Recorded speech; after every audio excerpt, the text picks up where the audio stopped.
Well, the National Space Council was reinstituted in part to reflect the leadership priorities of President Trump, and he picked Vice President Pence to chair it and to lead it because of a strong desire to see America moving again, exploring again, and being a world leader again in space.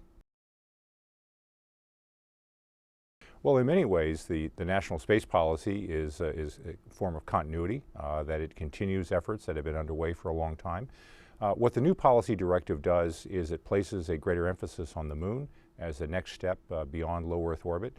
Mars remains an inspiring horizon goal, but the next steps beyond Earth orbit are going to be done with commercial and international partners, and therefore we need to have a program that's feasible for them to participate in, one that offers commercial and economic advantages, and ones that can have many of our international partners participate in as we move beyond the International Space Station.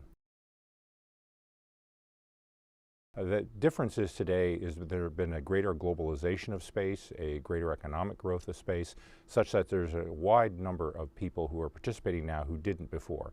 We have many more countries who are operating in space. We have many more companies that are operating in space. So the range of innovative ideas is not coming just from the space agencies, but is really coming from our industries and from international partners.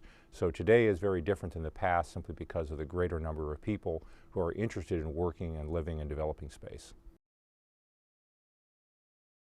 Today we need to train a new generation of explorers to be able to operate in deep space, and that in moving beyond low Earth orbit, we need to do it with commercial and international partners. This is very different than what happened in previous major space efforts, where it was really just governments and government space agencies that were leading this. This is really now a new partnership that we want the United States to lead in. We want U.S. industry to be leading, and we want to do it with our international partners who've been such great partners on Space Station, but now we want to expand and include more countries in that effort. And the moon is the next feasible step. Mars remains an inspiring horizon goal that we need to be working toward, but we first need to walk out of the neighborhood before we can run out of the neighborhood, and we need to do it in a way that reflects the world today, which is many more countries and companies that are involved in space and interested in space, and the moon remains the logical next step in order for us to bring that whole community along with us and not just go by ourselves.